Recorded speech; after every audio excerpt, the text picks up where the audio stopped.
we were having you here, I was really excited. So thank you very much for doing this for us. And I hope that you enjoy this as much as we do. Oh, no, my pleasure. Thanks so much for having me. It's lovely to be here with you guys.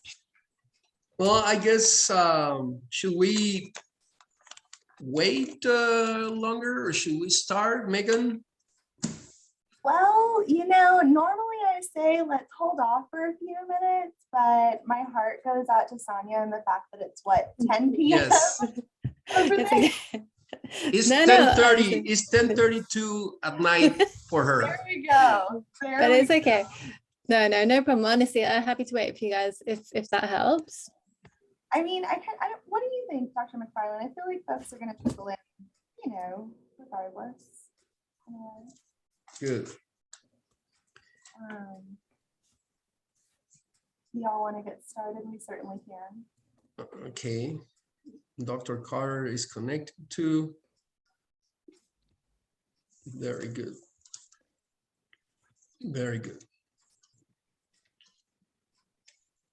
Wonderful. All righty. Well, you know what? I'm just really excited. Yes. Okay, I'm gonna get it started. All righty. So everyone, if you could please give me a warm hand. I'm just kidding. We're on Zoom. It doesn't make sense to clap. But if you could please give a warm welcome to Sania. She is joining us this afternoon, but evening for her, for our final marketing installation for our series. Thanks, Elizabeth, for the clap. So, alrighty, a little bit about Sania. With a rich background in terms of research methodologies and sectors, Sania believes strongly that well-designed research can help clients meet even the most challenging strategic objectives. Sania has been in research for 10 plus years, and as well as delivering research to major corporate clients such as Google and Spotify, she has specialized expertise in running projects for government and intergovernmental bodies. She is passionate about using research for the enhancement of public good. One of her main areas of specialism relates to minority and lesser heard groups, and optimizing methodologies to ensure that research more accurately represents their experiences or their views. Sania is a member of the Market and Social Research Society's Representation and Research Steering Group, and also regularly writes and speaks on how research can be used to better represent lesser heard groups. So without further ado, I'm gonna pass the torch over to Dr. McFarland. And thank you. Thank you, Megan. Thank you, Sania. Thank you. I really, really appreciate. We're very fortunate to have you here as our guest speaker at Huston-Tillotson University School of Business and Technology. Good afternoon, everyone. Thank you for connecting. Thank you for supporting HTU events. It's very important for us, and we do this for you guys, for the community. So thank you again, Sania. And well, let's start. It's late for you, and I don't want to take a lot of time from you. It's very late. It's 10:35 your time. Sania is in London, and I'm very happy because I don't know Sania in person. I met Sania because I was researching about marketing research, and I found this very interesting article that she wrote. That's how I found and knew about Sania. This is a very interesting article called Goodbye to Stereotypes, Designing Research that is Effective, Fair, and Empowering. This is a very interesting article that I will recommend, and I will post a link to that article. But I guess Sania is going to talk a little bit about it too. And so, Sania, thank you very much for being with us this afternoon, this evening for you. My pleasure. Thank you all for having me. And I should say that half of my heart is very much in the States. I studied American studies, and I went to UNC Chapel Hill for part of my undergraduate degree, and I love it there. So it's great to be on with all of you. Thank you. Thank you. Well, let's start the conversation in, this is for the audience.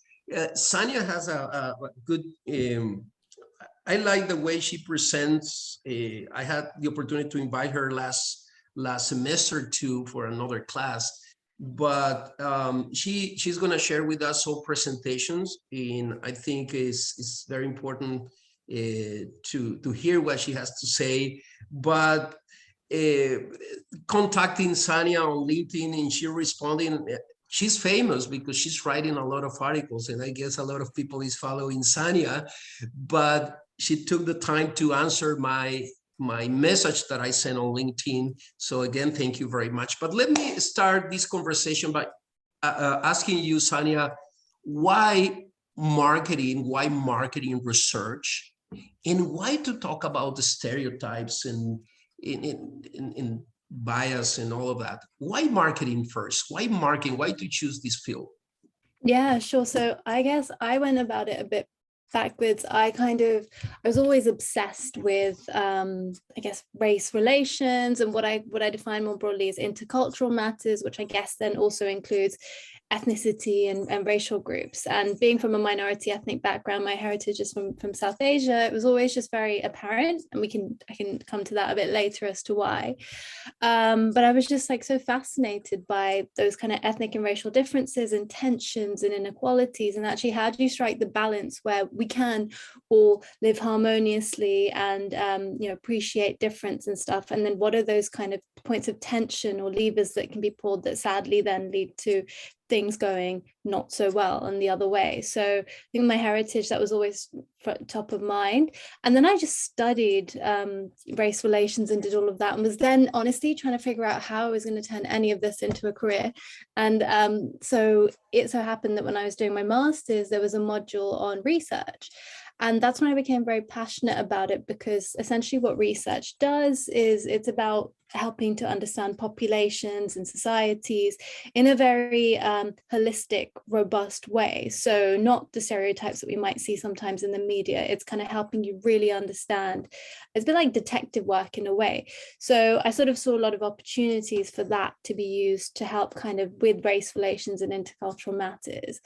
So that's how I sort of became interested in that. From the marketing side, research is very diverse. So sometimes you're looking at development of products, sometimes you're looking at just understanding population needs. But I think the marketing side of things, especially where we are now, it plays such an important role in this space when it comes to changing how communities can define themselves, or seeing more diverse and inclusive advertising and whatever it might be. And when I started, sadly, about 10, 12 years ago, a lot of the big brands, we couldn't give them data for free. They weren't interested in minority groups. But now we're seeing organizations like, I don't know, Fenty, be it in makeup, or you're seeing Netflix and others pushing the envelope when it comes to inclusive content, because actually there's a commercial benefit for them now. So finally, things are starting to change. And I think that's where I'm very interested in that space as well. Interesting, Sania. And this is for the audience too. The reason I found for this type or look for this type of article, and I found this article written by Sania, is that I wanted to see how, from the marketing perspective, we can influence society in order to change the way they think about social issues. Right. And that's why I found this article. Why? And I was surprised. You may think that, and we've been having other guest speakers that they talked about, branding and the importance of, the branding strategy in order to impact society through advertisement, for example. But I never imagined that you could do something from marketing research perspective. So first, so why then your interest to be involved in this topic of diversity and inclusion? You are original from London, right? You were born and raised in London? Yeah, I was born and raised in London. And I think what's really fascinating about this kind of intercultural stuff is in every different country, in every different setting, it kind of plays out a little bit differently. So migration patterns are a little different. So here in London, being from, so essentially my family originate from Pakistan, which was historically a part of India. So we're Muslim, and back in 1947, when there was independence from Britain, the country is also split because of kind of religious tensions. So then my family went to Pakistan. So there's massive refugee exodus, and millions of people sadly died in the ethnic conflicts and stuff. So yeah, I've been born and brought up here, and I think when I spoke to my grandparents about the partition, I was just doing an A-level project, to be honest. And I was like, I'll just speak to my grandparents, it'll be easy. But I started to uncover what they'd gone through, and I didn't realize a lot of that because we just don't learn about it here in the UK in terms of the history books. But here we've got a very interesting space where you've got lots of people from South Asia, and we're kind of one diaspora collective and largely get on and embrace each other's culture. So I found it very interesting how here as a microcosm we kind of largely get on, but then in the, you know, sometimes in different contexts it can lead to those sorts of tensions. So yeah, that's sort of first as to what brought my attention to it. Great. So how to get, you know, to do something from market research perspective? What are your experiences on those regards? How to be inclusive and diverse in marketing research? I don't know if you can help us to understand that. I understand from advertising perspective, from promotion perspective, from branding perspective, that you send a message and you're bombarding the market with your messages, and you can perpetuate the stereotypes or you can break stereotypes. But from marketing perspective, how do you start, you know, incorporating this topic into marketing research? Yeah, so what underpins research is kind of the science of behind it, which is if you speak to enough people that are representative of a population, particularly on the quantitative side of things, the number side of things, it's then representative of that group in the wider population. So you can have quite a lot of confidence to say, okay, 90% of the population say this. Obviously, pollsters get it wrong, but generally, like, you know, we can have that confidence. But when it comes to diverse and minority groups, because they are kind of, I guess, smaller in a way, they can be more difficult to access, meaning that they're not always really represented in a lot of that research. So we might know that 90% of the population feel this, but actually, is that the opinion or the experience of people from African American backgrounds or South Asian backgrounds? Because the groups may have very different experiences and different sort of, you know, needs as well. So a lot of my clients, if they're government clients, they want to know, okay, this service is working, but is it working for all segments of the population? So we need to then understand them. So that's where research plays a really critical role in then helping us get that viewpoint and robustly of particular segments within society. But to be honest, a few years ago, it just wasn't really being done so much, or it was kind of like being done in, I would say, in the public sector, but private sector didn't necessarily wasn't so interested. But yeah, now things are changing. But yeah, in theory, if you speak to enough people, you do get that holistic and robust understanding of their needs or who they are, you know, and people's experiences. Those are things that, like I said, we might see in you know, TV shows once in a while, or you might see, but you're only seeing perhaps a small snapshot of the community or a small subsegment within the population. You never really understand the full group or the needs of the entire sort of population of interest, whatever they might be. So have you seen, or are you seeing this trend among brands or companies caring about diversity and inclusion from marketing perspective? Yeah. And you mentioned that you study here in the US. I mean, I don't have a lot of experience. I know London, I've been there twice only, but I don't know the daily life in London. So how is this topic you know, perceived or managed or included in the marketing strategy of English companies, for example? So what is the difference of this topic of diversity and inclusion in London versus the US, for example? Yeah, sure. So obviously the UK, we're a lot smaller. We've got about 70 million people approximately, and about 14% of our population are from non-white British or white backgrounds. So our minorities, of which about 7% are of South Asian heritage. So South Asians are the largest group, which is about 4 million. So, you know, it starts to become like interesting groups, not big enough sometimes for the big brands, but they're important groups, and the needs are quite specific sometimes when it comes to particularly government services. But also here we've got it's very multicultural here. Certainly London's population is about 40% are from non-white backgrounds. So you start to see that it's actually a really, really important topic. If we're wanting to understand Londoners, pretty much half of them are from minority ethnic backgrounds or non-white backgrounds. So for clients looking to target there, you've got to take that perspective into account, or else, you know, what you service or what you do isn't going to be quite so accurate.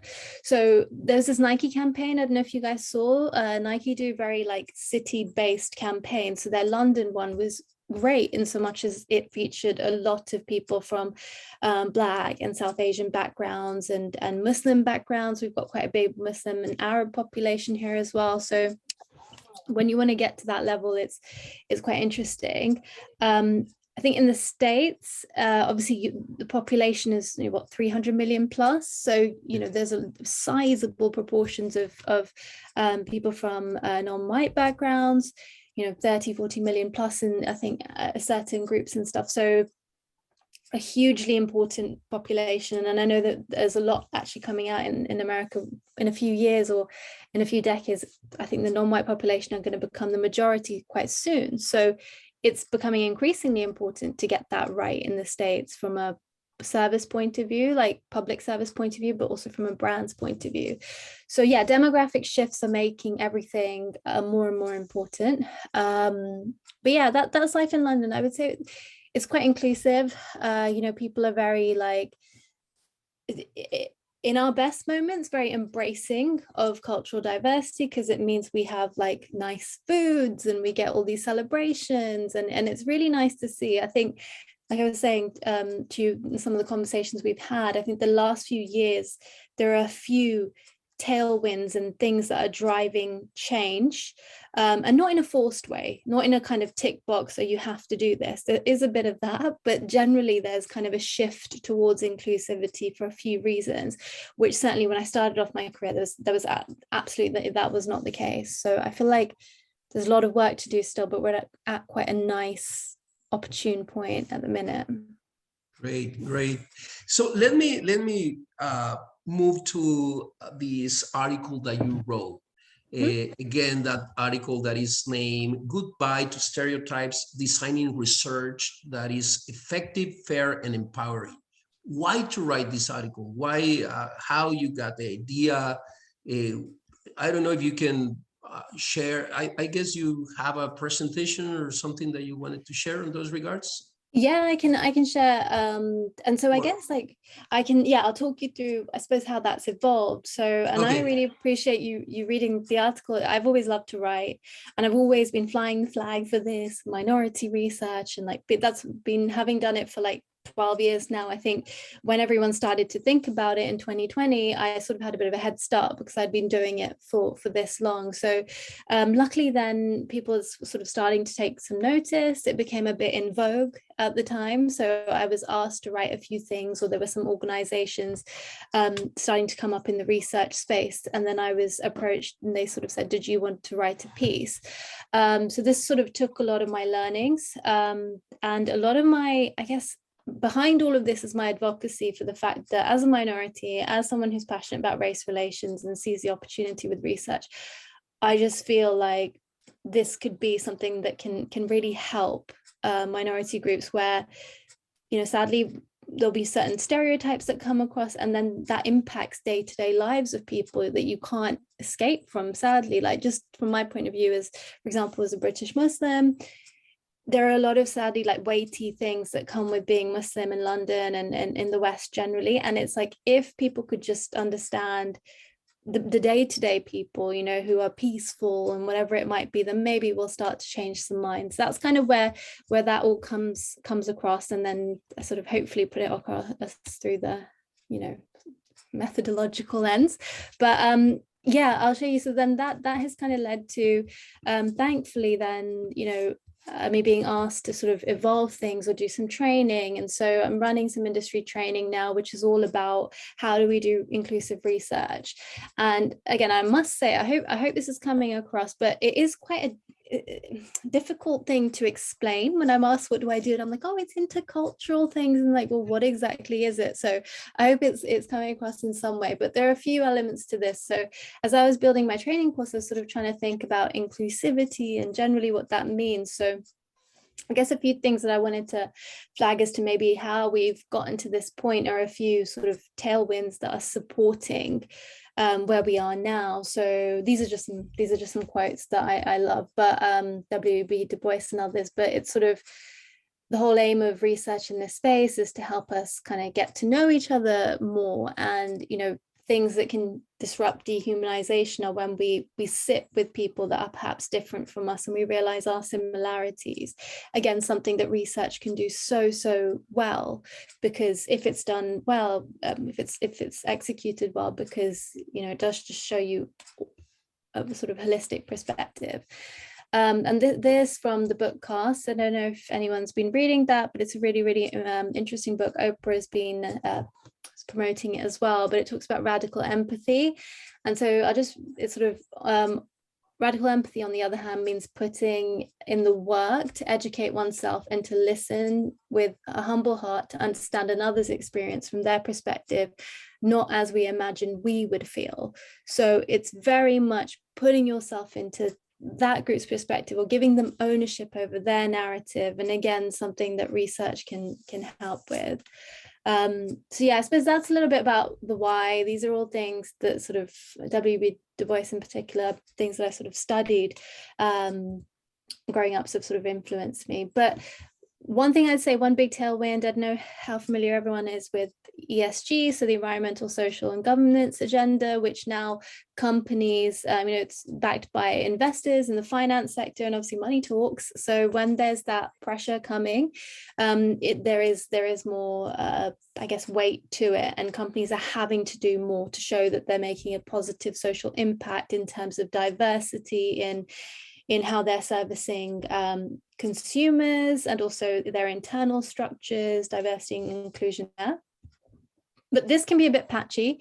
It's sort of a bit voluntary and you do or don't have to do it. But obviously we had like 2020, the big social reckoning with sadly what happened with George Floyd, and also seeing the disparity of COVID-19 and how it was impacting minority groups from diaspora populations. So in the US and in the UK, we had a very similar situation where minority ethnic groups were disproportionately contracting it or dying from COVID or impacted. And it was a big kind of socioeconomic, it was intertwined with that. And then this is a really important one from the marketing point of view, is that it's being driven now by consumers. So we can see here, this is some research that my team have been doing, but particularly Generation Z are very much calling for brands to be socially responsible. So, you know, what I sort of think here is that brands, whereas previously they could be on the defensive and wait for things to happen, they're now having to be a lot more proactive and yeah, so be a lot more proactive and act, or else people aren't really going to engage with them or buy their products. And Gen Z in particular is so powerful now with social media and being able to put their views out there, that their impetus very much is on brands to do more. So yeah, I'd say that those are, I sort of stopped sharing on that point, but those are kind of, I think, some of the things now finally that are leading, just to loop this back, but are leading brands and organizations to reach out to people like myself and companies like where I work, to be like, okay, how do we get this right? How do we execute a strategy that's inclusive? Like we've seen Pepsi made an absolute error, you know, a couple of years ago. Others have had complete mistakes when they're trying to be socially inclusive and you know, racially and interculturally appropriate, but they're just getting it wrong. So it's a good time and people are doing things, but it's also a patchy time where errors are also being made, which is hopefully where my field can come in to help. So what are the stereotypes that you want to say goodbye to, according to your article? Goodbye to stereotypes in your career, in your experience. working as marketing researcher, what are those stereotypes that you would like to say goodbye to? Oh gosh, okay, you got me thinking there. Never really thought. I think that I was once doing a piece of research and it really opened my mind. I'd gone, it was somewhere in London, and this lady, it's the first time someone had said it to me. She was from a white British background, and she was quite lonely and no one would come to see her. And she said to me that out of nowhere, she's like, oh dear, I really, really like your culture, because, you know, it seems that you guys, there's a lot of taking care of the elderly. Now, of course, that's not everyone, but often older people live or near their relatives and stuff. And I was like, whoa, that's the first time anyone had really said that. So in my mind there, I was like, oh my God, everyone must think we're a bit weird for doing this. So I think that was one stereotype where I realized that it's in the mainstream that, oh, you know, Asians have these households. But actually, who really does think it? Because even people from other ethnic groups actually might genuinely think differently, but we in our minds, it's that this double consciousness thing that W.E. Du Bois talks about, or used to talk about, and it really trips you out because you're there thinking that everyone thinks you're a certain way, but actually they might not be thinking that. So I think that's one, just finding that middle ground and realizing that the strength of certain stereotypes isn't really what you might think. But yeah, that's kind of a long-winded one, but I don't know, I think there's a lot. I think any time that a dominant group is the focus of any particular societal group, that becomes problematic, especially if it's a negative. So I mentioned the one with Muslim communities, quite, and sadly a bit of a go-to, but it's not the case. So I wish that we could show the nuance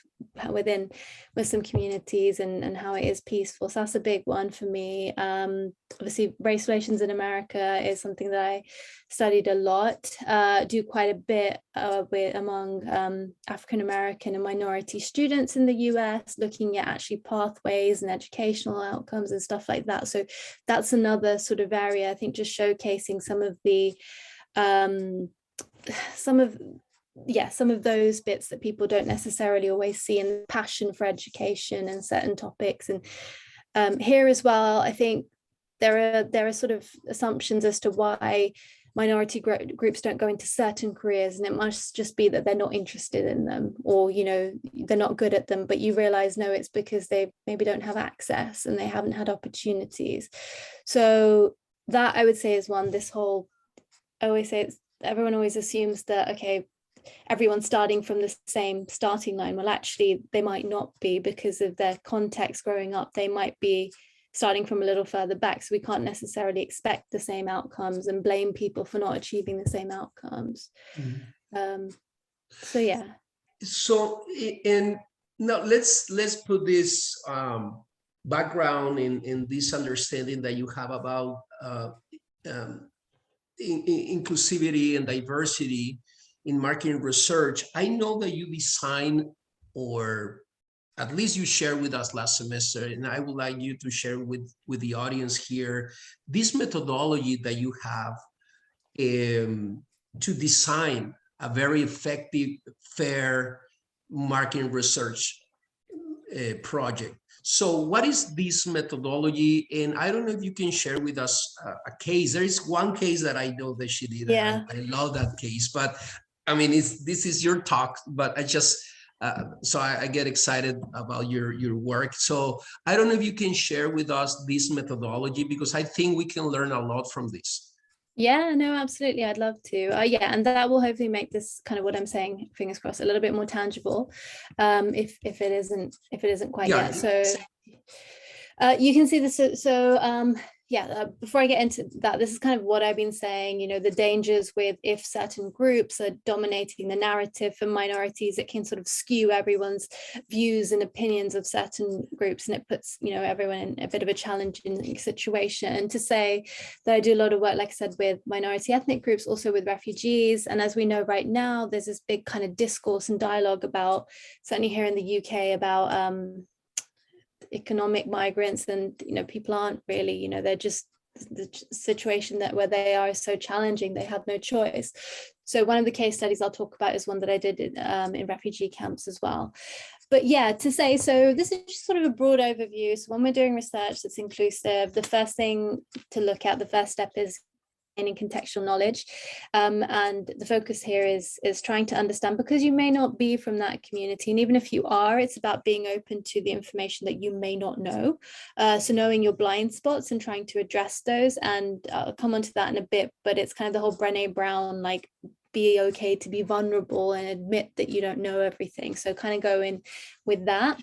Then it's about thinking within that, what's the best way to execute the research. So we'll touch upon a few points around the sort of mechanics of how to do research.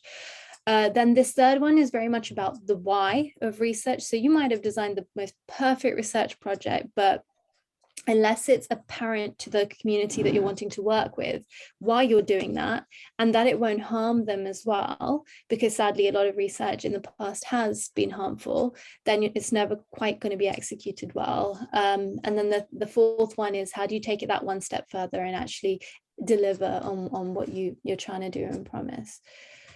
So yeah, this first one, and I think through the article, Dr. McFarlane, I think what I really wanted to get across, we were at the time, in kind of 2020, where everyone was reflecting on their own biases. And I think a lot of people were sort of very confused. It was very weighty. Nobody quite knew what to do about it, and putting a lot of pressure on themselves. I think what I wanted to get across is that we all have blind spots. Even me as a South Asian Muslim female, there are certain things, like I don't wear a hijab, for example, so I can't claim to know the experiences of every Muslim female. I just know mine, or maybe people similar to me. So knowing that you have blind spots, some of these might be unconscious, some of these frankly might be conscious. So it's like just being aware of all of that, and then unlocking yourself from the pressure of all of it. So how you can overcome that. So whether you're doing like a full-on primary piece of research, or say you're just doing something for a marketing project, so some stuff that you can do is desk research. So look at books and publications and other research, documentaries that might be out there. Particular minority groups, sometimes there isn't a whole load, but there are pockets of things, and that will give you a sort of sense of what the population distribution is. Data science. So here in the UK and in the States as well, the government data sets are so vast and expansive, census data and other data, that you can really get a very good picture of populations using that data. What's the age structure, where are they based, etc. So if you're doing a marketing campaign, you can turn to those rather than other research that might be flying around where they're not particularly represented. So go to some of those sources, they can really help. Ethnographic observation is probably my favorite, because it's like I said, being a documentary filmmaker or like a detective, just go out and about in the areas and see for yourself the context and what's going on. It's a lot of fun doing that. Well, let me, if you allow me, can I stop you here? What is the type of information that you can get with the ethnographic observation? Why to do that? What is the type of information that you collect here? Yeah, so and I in one of the pieces, the one that you particularly like, I think this was the most eye-opening, because you can sit and you can think and you can make assumptions, but until you go and you sort of see for yourself, it can be really, it's like watching a documentary, or like watching a show, and you really get an insight into people's day-to-day lives and the context. It just sort of brings it to life. You don't want to judge with that, because if it's purely ethnographic and you're just observing it, you don't really know fully the dynamics, but at least you get a sort of, you come into people's worlds a little bit, albeit from the outside. You just start to get a little bit of perspective of what's going on. So it's like a kind of a mini holiday, essentially. When you go away and you're sort of, you can, that can leave you with a lot of stereotypes as well. That's why you do want to pair it with a few other things, but it does give you some insight. I guess the hard part here is not to judge, right? Because you're observing and I guess taking notes of what you're observing about this dynamic that you're talking about, but how not to judge. But I guess when you Yeah. discuss the case, you're gonna talk more about it. But so I don't want to Yeah, distract. no, but that's a really important point, and particularly when you're doing this sort of research, it's exactly that. You at any point are subject to, creating new biases if you misinterpret something or you're seeing something. So what you want to do is sort of triangulate the type of information and where you're getting that information, especially because yes, you don't know a huge amount at the start, so you don't want to just take one data point or one particular thing, but you want to look at a few different dynamics and then get a sense of the picture. That's similar to this one here, expert interviews. So identify and build relationships with people that do know about communities of interest, so academics, community leaders, civic organizations. And this is another one, and I found this in one of my projects, that again, everyone's coming at it with their own vantage point. So they have their own specific views of how that community runs, and you'll realize that actually there are things that are contradictory, and they actually had no idea about this issue that you're researching. So be mindful of everyone's, I guess, parameters and limitations. So speak to a few experts. I wouldn't just take what one person's saying as gospel and go from there. So yeah, it is literally like being a detective. You're trying to figure things out and piecing parts of this information.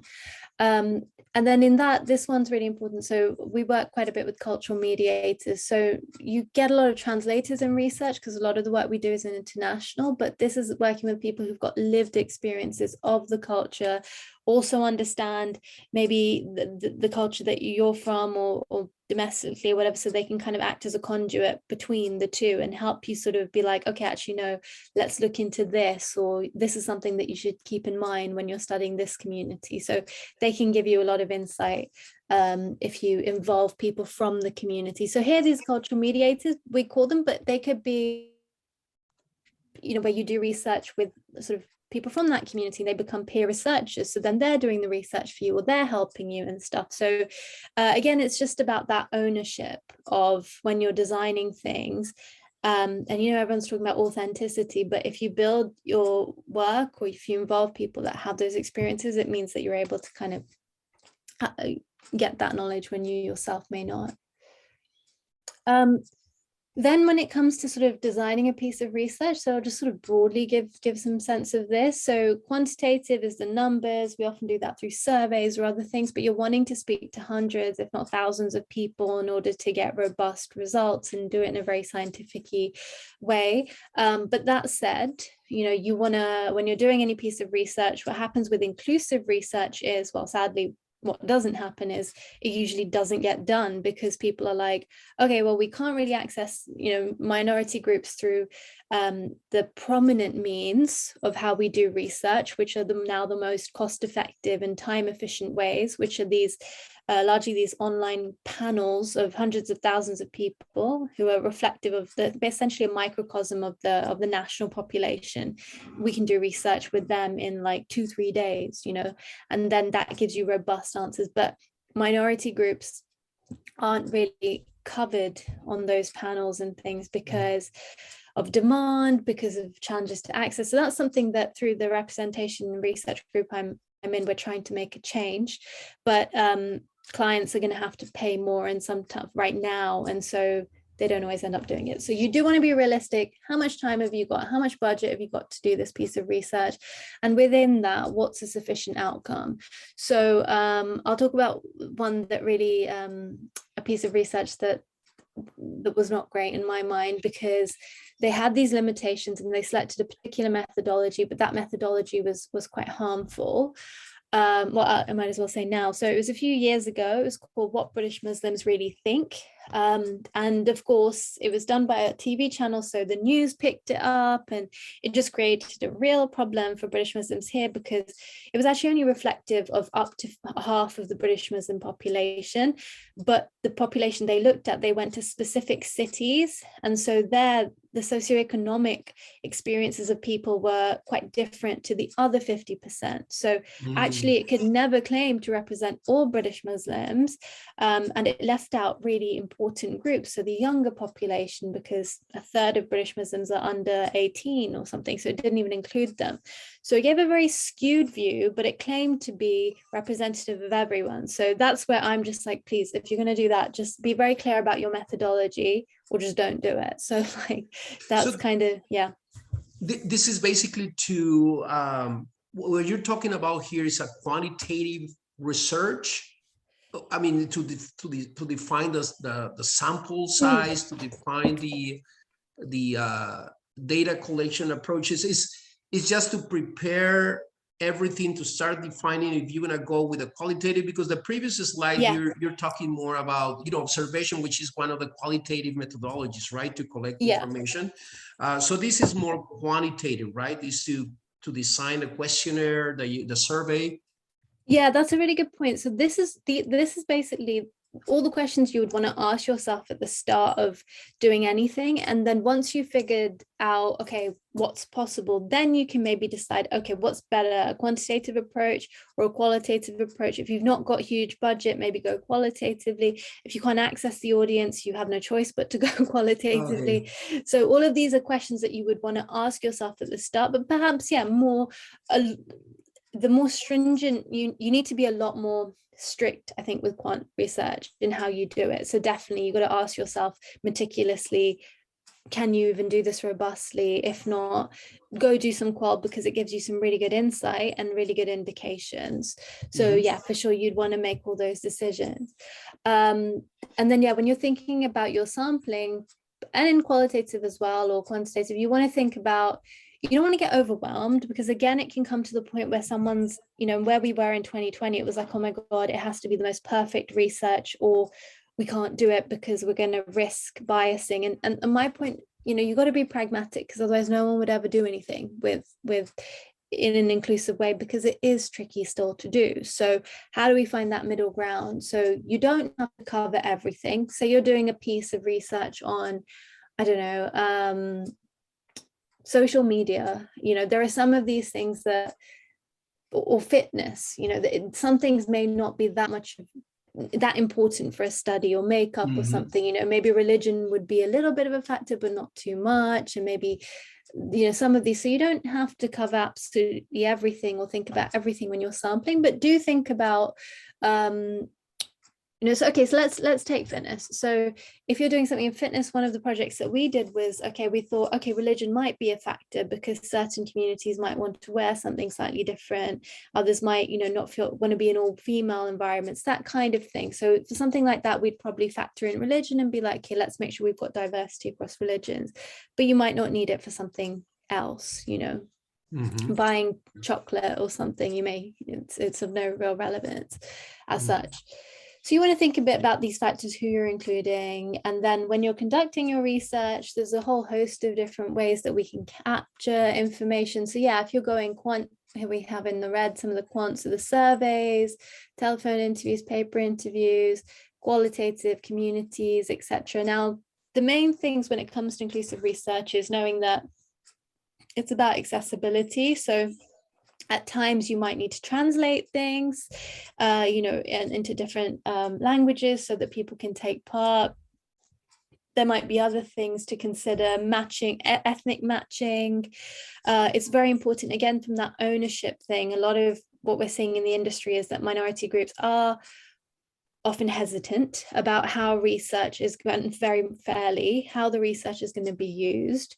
The example I mentioned before and stuff like that is in the media. So why are people going to take part? So I think demonstrating the inclusivity of your team as researchers, that's important too, and being able to demonstrate that. So the diversity in the team, in your team, in the marketing research agency, or the people that is going to apply this survey, let's say.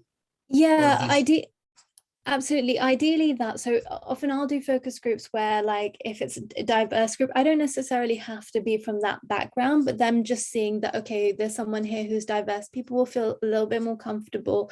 Or if you're doing something like we were with the project that I'll discuss, we got support from senior religious leaders. So they can see this has been signed off by so and so, then they feel more comfortable. So anything that you can do to make people feel comfortable, because sadly they have been let down before many a time, and so you've got to win that trust. Do you want to think about those things? And then yes, that leads on to this kind of engagement and field work, the rationale and incentivization and trust and stuff. So if we start here, rationale and incentivization.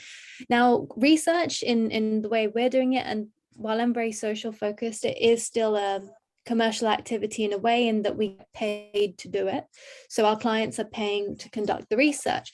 So you may know your why and think you're doing the best research project in the world, even with the best intentions, but is that clear to the people that you're researching? And I think my most striking example of this was my the reason I do all of this, and sort of my, I guess, dream project was in the midst of the refugee crisis in like 2018. We went to refugee camps, and I was like, threw my heart and soul into it, and I was like, if we can tell the stories of refugees, if we can combat some of the things that people are claiming about them, that they hear it for economic benefit, etc., then we can make a huge difference. So I went with like the best intentions, and the first few days was getting a lot of pushback, because people were like, well, people like you come here every other day to conduct their research, but nothing changes for us. And I was like, oh my gosh, that's so true. Like, and now since 2020, everybody is like, minority groups have a voice here, come tell us your views. But people are now starting to get tired of having a voice when nothing's done as a follow-up. So it's kind of finding that and making sure it's very clear and fairly then incentivizing for their time, paying them for their time. But also for me with the refugee work, I was able to display, again, it helped that I was from a minority background, but I was able to say, well, this is going to be presented at the UN. You can follow it here and see that it's coming out. So once we got that right, we got more buy-in once we were able to better explain. But yes, do keep that in mind.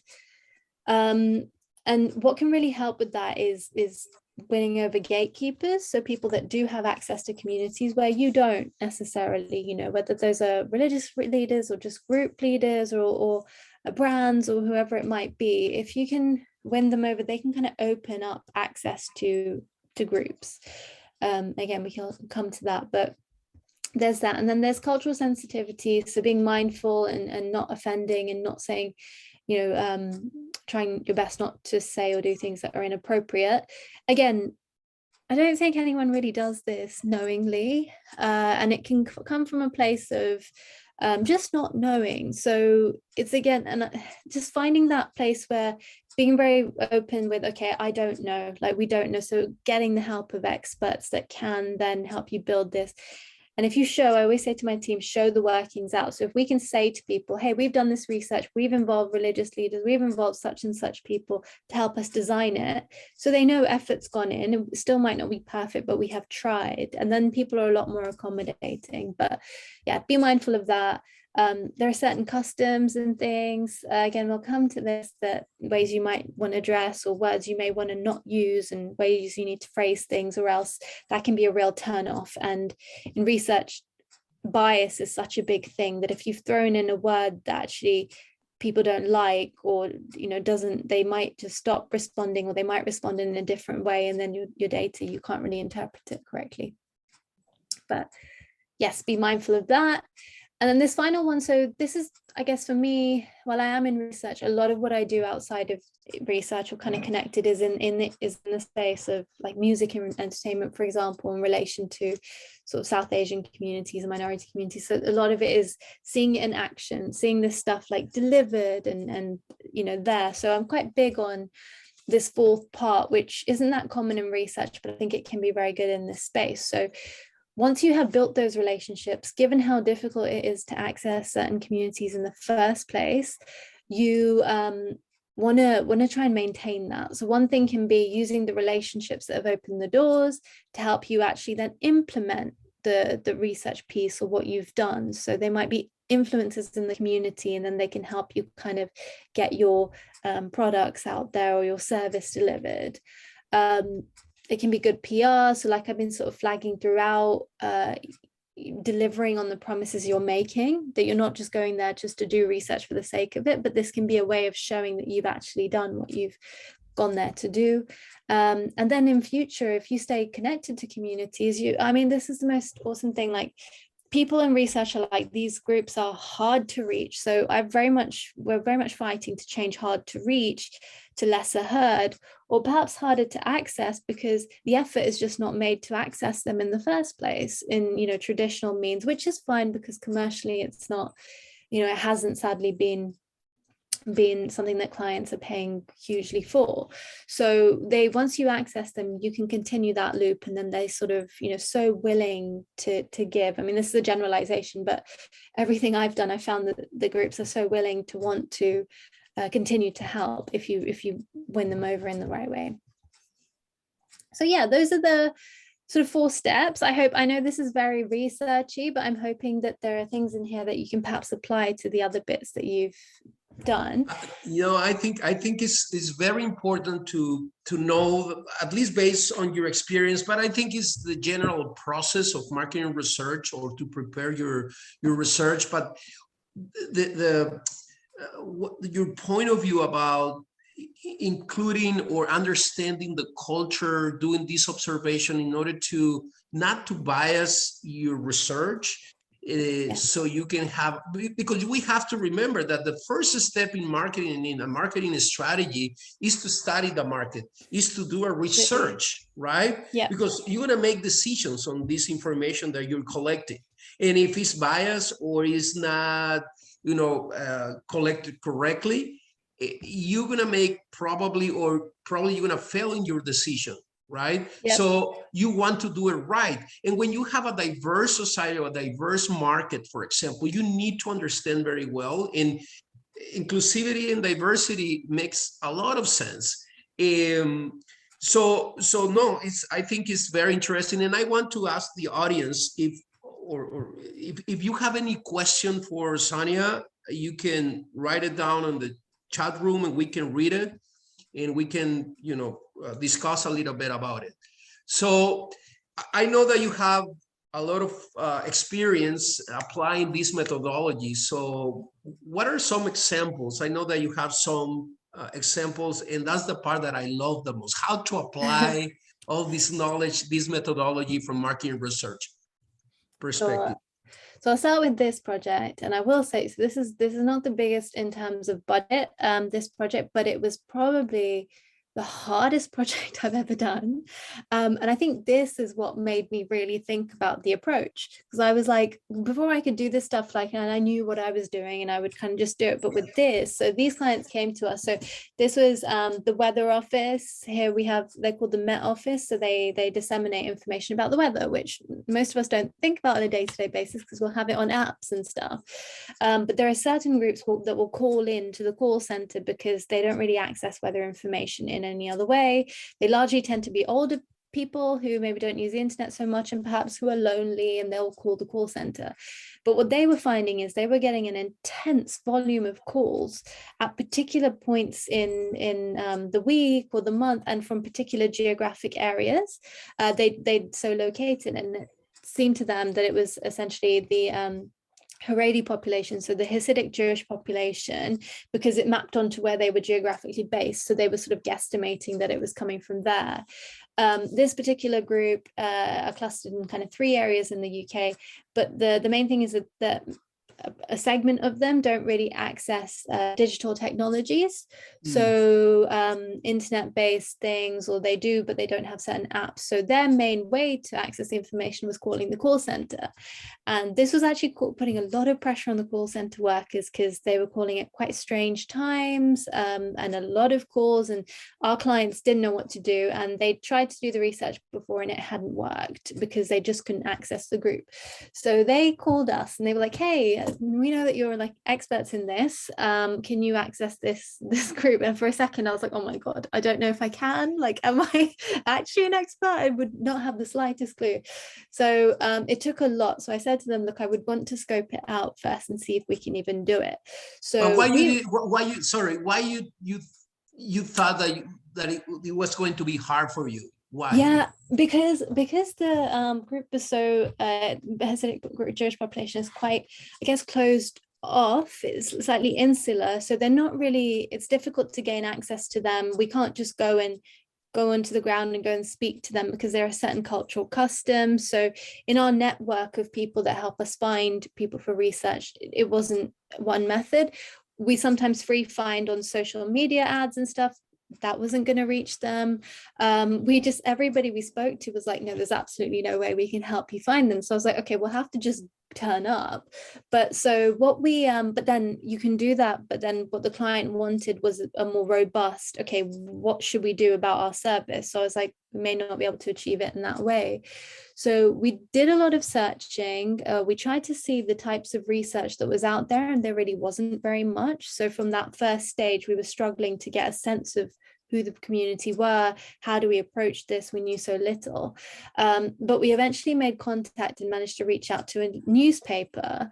And they were very helpful because, again, it's a bit like striking gold with populations, particularly like this. When you realize, and then you get into the network, you realize it's kind of all, it can be quite connected.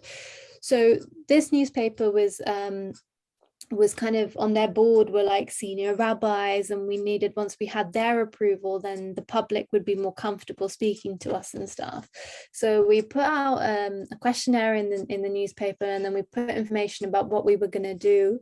And then we started to speak to like rabbis, get their approval. But this was the funny part, like when we spoke to the senior people, we were like, okay, so people in the community are struggling to access weather information, and so they're calling the Met Office quite a lot. We want to know if there are any other ways that we could help to disseminate that information more efficiently, so text messages, etc. And they literally were like, what are you talking about? How can this be an issue for the community? We've never come across this.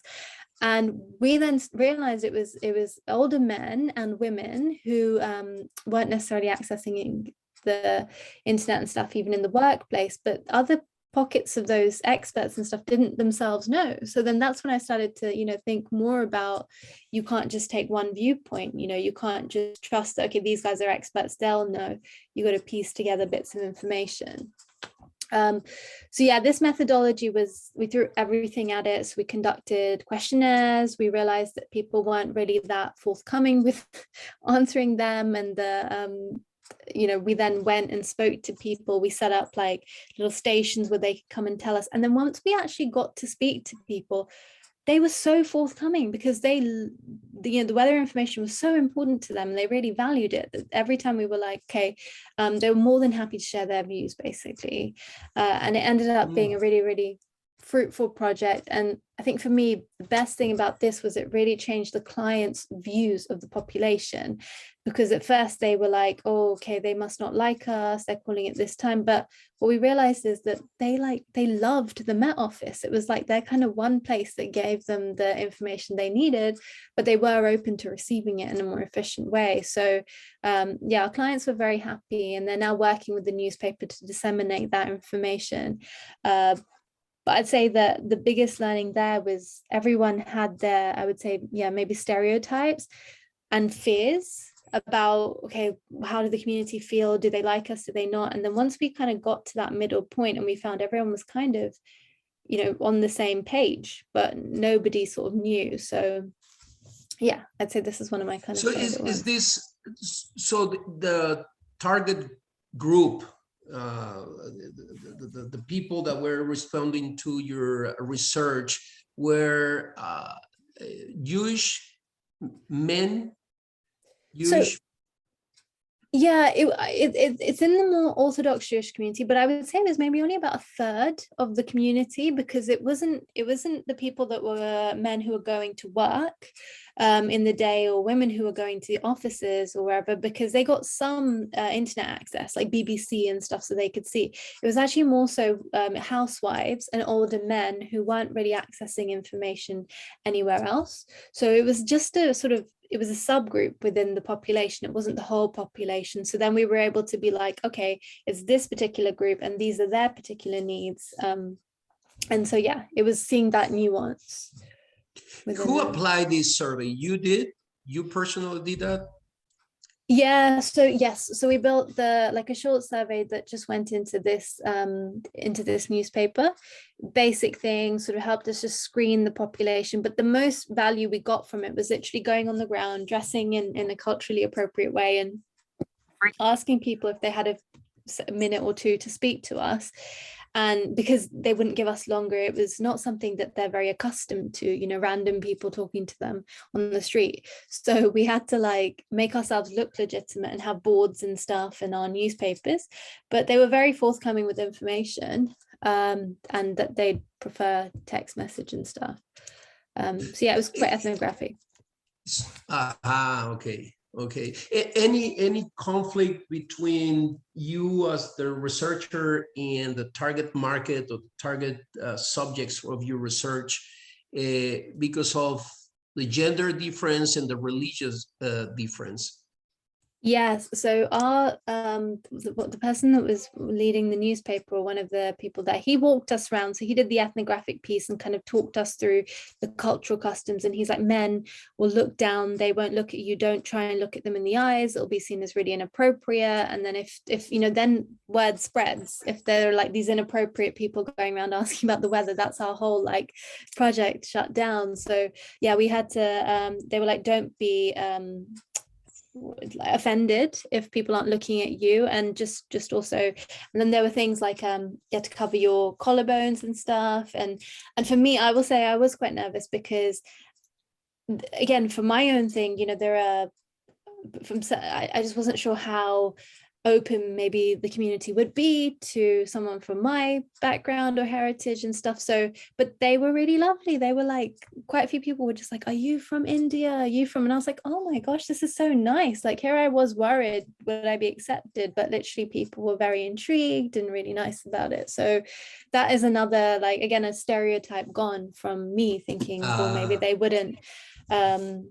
But yeah, I think that's the beauty with research. If you kind of just allow yourself to go with it, like, you know, you these stereotypes start to break down for you as researchers, and then for the sort of end readers and stuff as well.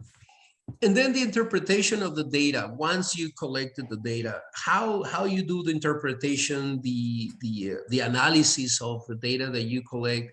Is your group diverse? The group of researchers, the group that work in your company at the moment of analyzing the data. So the analysis and the conclusions of your data is not biased, because probably the questionnaire, probably the way you apply following your methodology is, you know, eliminate those biases and you know, perception about the target market, but then you have to make an interpretation of the data. So how you eliminate the bias when you interpret the data? That's such a good point. And sadly, research, and this is why I love doing stuff like this, and to, you know, try and hopefully get the word out more widely about research, it's not the most diverse field. For a number of reasons. It's kind of, people don't, it's not very clear what it is from the outset. And obviously people know market research. I sort of prefer saying consumer or social, and that people don't even know that it's a sort of a thing. So so it's not, sadly, the most diverse from a background point of view. My team, other than me, I would say ethnically and racially isn't particularly diverse. But with research, our kind of aim is, you know, there's that kind of inductive and deductive part of research. If you come to it with an open mind, and sometimes when you don't know about something, you're actually not trying to put your own judgments on the interpretation. You're actually just letting the data give you the insights. That can be the beauty of research. Sometimes when you're the expert about something, you're looking for things that you think are there. So whereas here, you're more open. So in the actual process and approach to analysis, sometimes generally we we tend to be a bit more open. But that's where I do quite like having cultural mediators help us as well with the interpretation.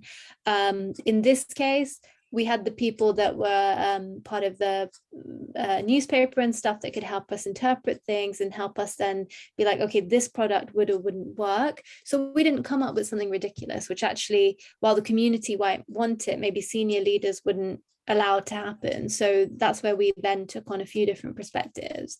That said, another, I guess, barrier to inclusive research is it's not that easy to do methodologically. And if you are doing it in this way where you're bringing together different elements of research, it can be quite challenging to pull together in something coherent that clients are then like happy that they've paid for and they actually get something actionable. So it takes a bit of work and effort to get something together that's of like that meets everyone's needs, because at the end of the day, particularly commercial clients, they don't really, the story is interesting to them, but they want to know, well, what do we do with this and how do we kind of, so yeah, it's that balance. But that's the fun part, the challenge as well, is piecing it all together. Something useful. How long does it take you to do a research like this? This took far too long. I'm gonna be honest. This one took longer than was expected because it was new and it was the most valuable thing. And I think if I hadn't done this, it probably wouldn't have led to some of the other things that have now started to happen for me. But this was probably, I would say, took maybe 3 months. Normally, if we were doing something like this, it would maybe take like a month or like 6 weeks. But this, because every time we sort of kept coming to points where we had to keep pivoting. The questionnaire we ran, but it didn't quite get enough responses, so we had to do something else. So this was a real learning one. But other ones have run a lot smoother in the inclusive space. Like, it's absolutely not always like this. There are ones that are done very efficiently. So. Mm-hmm.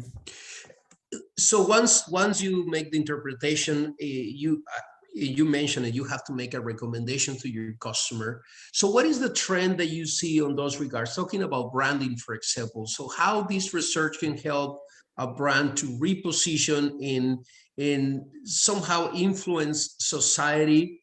I remember that you shared with us last semester, maybe I'm wrong, maybe it was somebody else, but an Adidas example. Yeah. Yeah, maybe sort of, it might have been this one, the sports one. Yes. Yeah.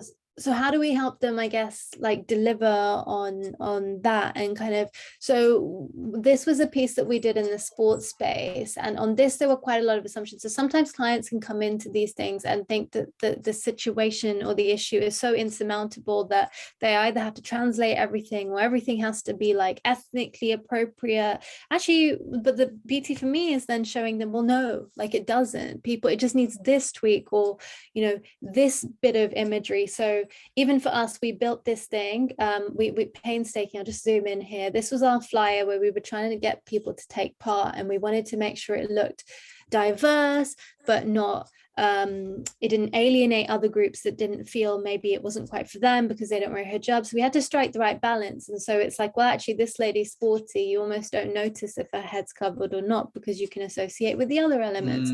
So it's just getting clients to see those little tweaks and those easy wins, and understanding that from the consumer's point of view. Because this particular study, we went into it and the client was like, oh, okay, we think there are particular barriers to sport across religious divides and religion and ethnicity. And what we uncovered was and they didn't quite, they were a bit like, well, how can that be? Actually, most of the challenges and the barriers were to do with life stage and people being mothers. So it was more, and then having time to do certain activities and childcare. So it actually didn't really matter which ethnic group you were from. It was more the situation of being a mother. But that said, minority groups, they wanted some nod to the fact that yes, there are some cultural elements. They just wanted to feel included, but you didn't have to slant the whole piece to, Hindu women. It just needed to be mothers of all diverse backgrounds. So it's kind of that, it's helping clients realize. And I think that's where we're seeing in branding, where we are right now in marketing. You see some people going completely one way, some people going completely the other way. And then the beauty is in, I don't know if you guys watch Bridgerton, obviously the big phenomena, but it's quite nice. I actually went to the premiere of it a few weeks ago. But what I love about that is the way they've done the casting. In the first piece, the lead character was of Black origins. In their second series, the two girls are of Indian heritage, and they do it in this really clever scene. Like Shonda Rhimes is just a genius, but they do it in this very seamless way that's not like overly intense on the fact that it's diverse. It's there. So I think those things are just genius, where clients are able to strike that balance of inclusivity without laboring the point too much. Yeah, so for us, that's quite a nice challenge at the minute in the space where we are, and everyone's trying to be a bit more inclusive. What is the reaction? Well, first, are you seeing more and more brands then moving into this direction to being more inclusive and diverse in the moment of executing a strategy? Yeah, I think you are, and I think it was sort of happening, and it might. You are, and I think what's happening at the minute is there are a lot of brands doing that, and I do feel for brands, because I think anything comes out, even I'm as an expert, I always like saying to some people in my course the other day, I was just like, even I don't know what my reaction should be. So I don't know if you guys saw Sex and the City, the reboot, and Just Like That, and they had this episode where Carrie was wearing an Indian outfit. They called it a sari because that's kind of the thing I guess everyone knows. It was actually a lehenga, slightly different. But then you had people up in arms on social media going, how could they call it something that it wasn't? And it's like, they're trying, like the organization's trying to be inclusive, and actually it does more good than it does harm.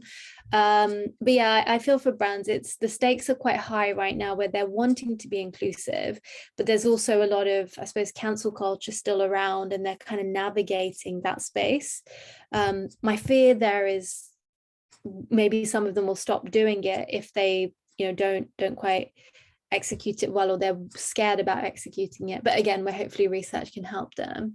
But yeah, I think there definitely is a lot more movement in that space. And like I said, you get some genius shows or campaigns that do it really well, which are nice to see and study.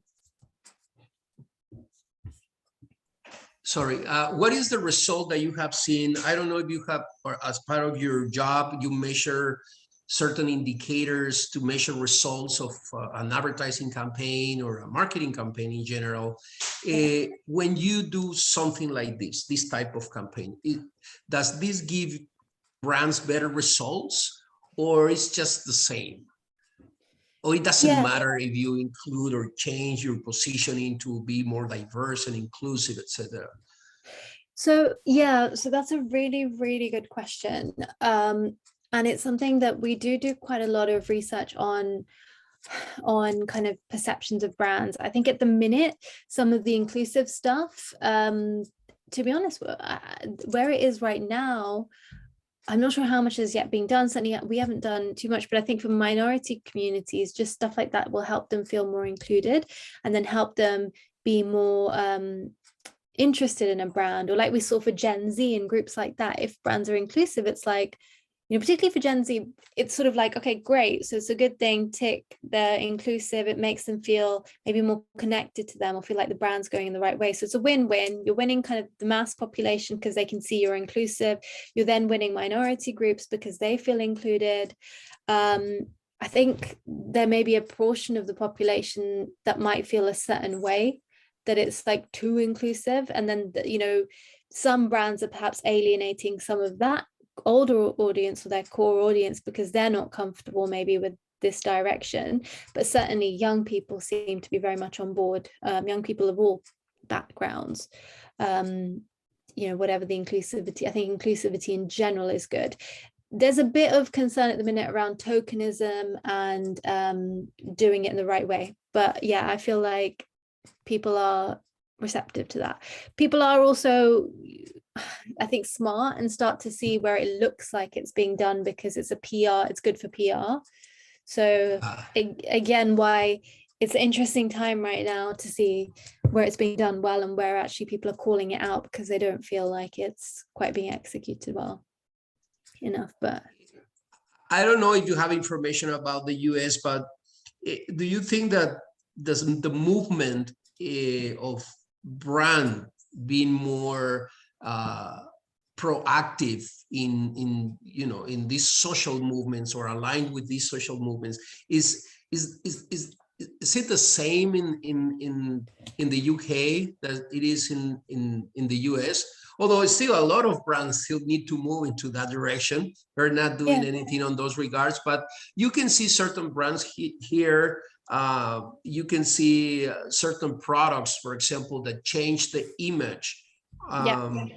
That they're being criticized for some sectors of the population, but they're trying to change the branding, the names, etc., in order to change these perception, stereotypes, etc.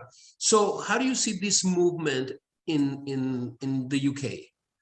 Yeah, I think the US in many ways is ahead because even if you look at cultural content, whether it's film, TV, music, that sort of stuff, it's always been more diverse. It feels like they're inclusive or just more diverse because it's effective and people are consuming content from creators of all different ethnic backgrounds and groups. Here in the UK, it's very much still stuck. So I do a lot of work in the South Asian space. I can stop sharing here, but a lot of work in the South Asian music space where artists kind of get pigeonholed, where it's kind of, if you're a music artist of South Asian heritage, you're only played on the South Asian stations, you don't really cross over particularly well. So I think here it's more of like oh, okay, there's someone in the advertising campaign who's from a minority background or wears a hijab or something. It's still a bit of an anomaly here. Things are changing, but I think that there isn't quite as much representation here among brand campaigns and content as I think perhaps in the States. It feels like it's a little bit more ahead, and some other countries as well. Some other countries are moving to this direction. Yeah, I think so. I mean, like, it's funny because I was talking to my my sister-in-law's from Brazil.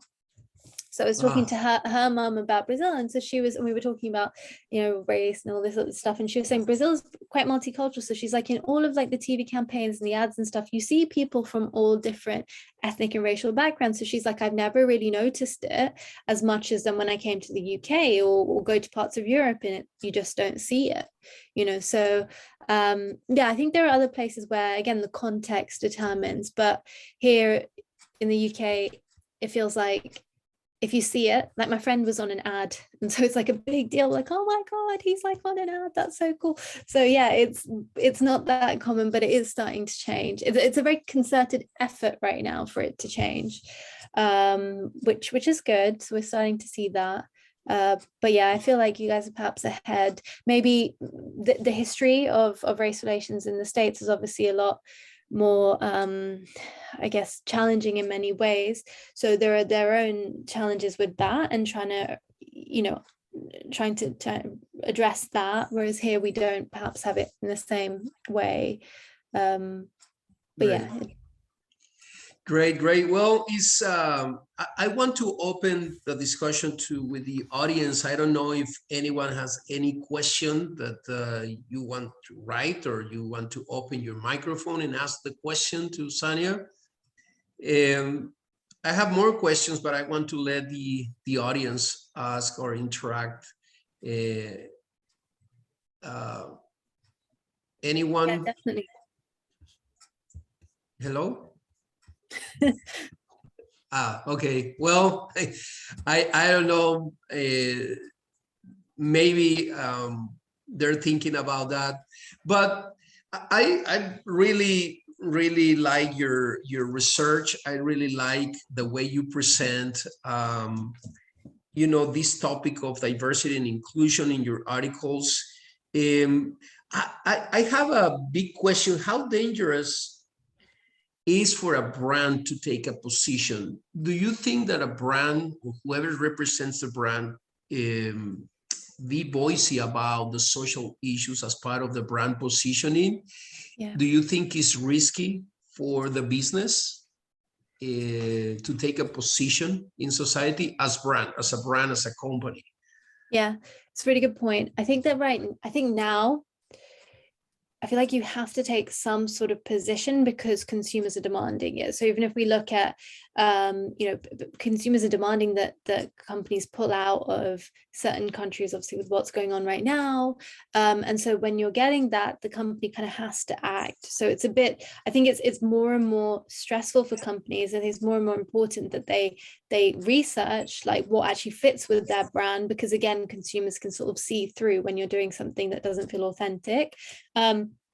There's this quite interesting Harvard Business Review piece on this particular thing and how brands should act, but it's all about different kind of levels of types of brands. So those, I think what you want to do is where you've got a history of it, where it's embedded, it's maybe part of your purpose or your cause, or it relates to what you do, you want to be able to demonstrate that long-term engagement rather than being really reactive and then not following through.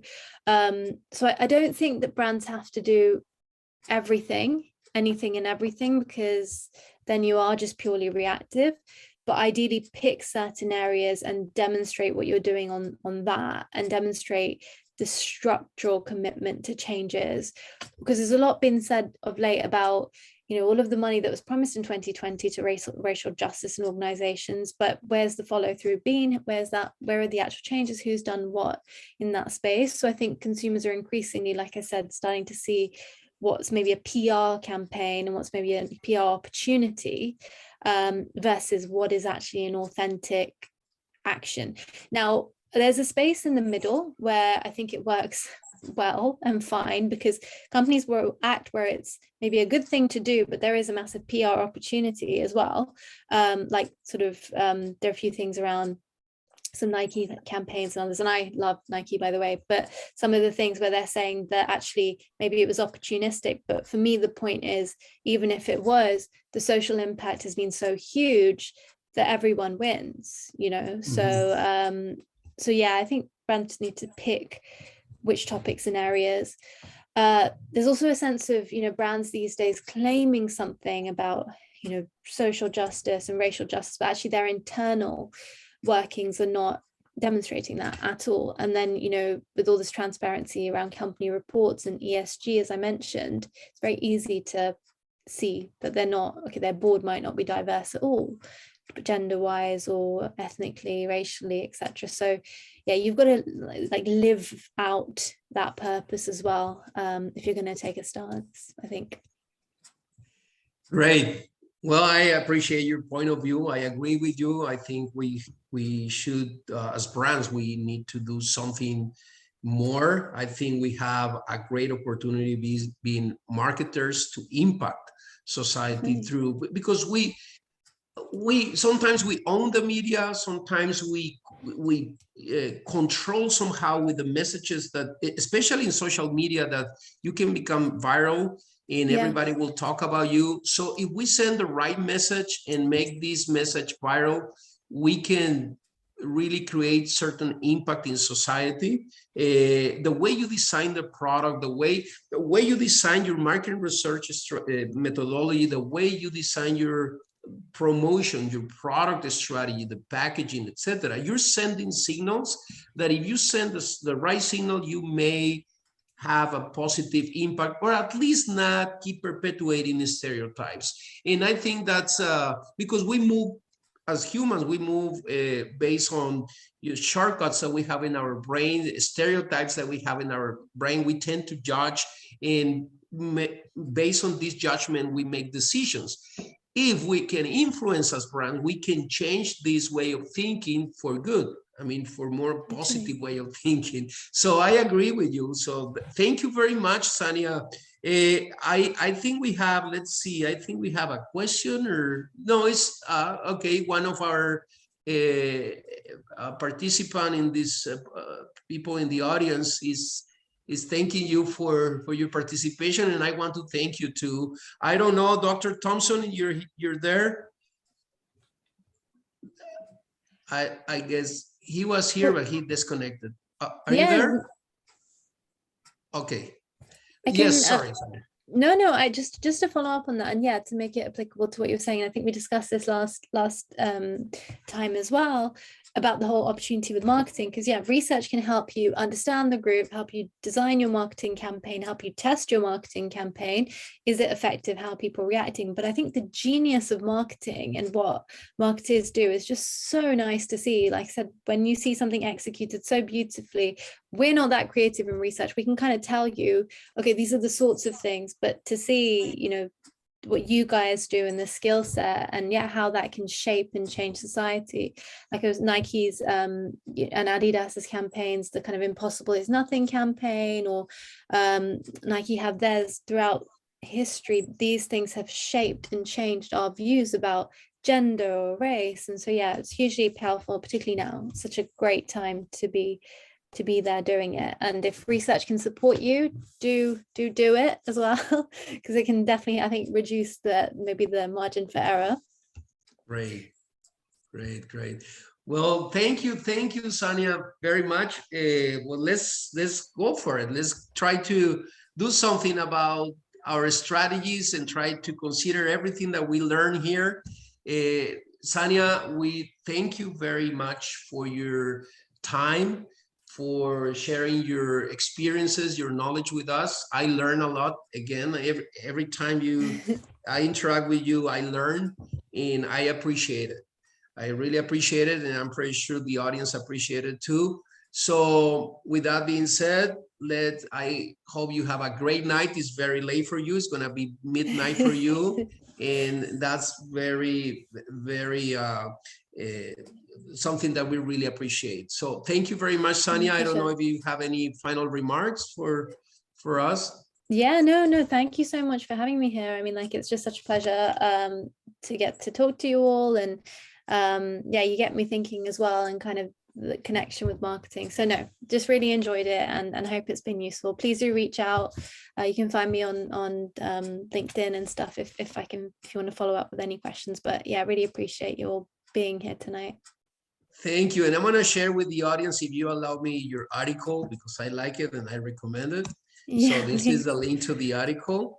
And again, thank you very much, Sania, and let's keep in touch. Yeah, thank you so much, everyone. Have a great night. Thank you. Thank you. You too. Thank you, everyone. Bye-bye. Thanks so much.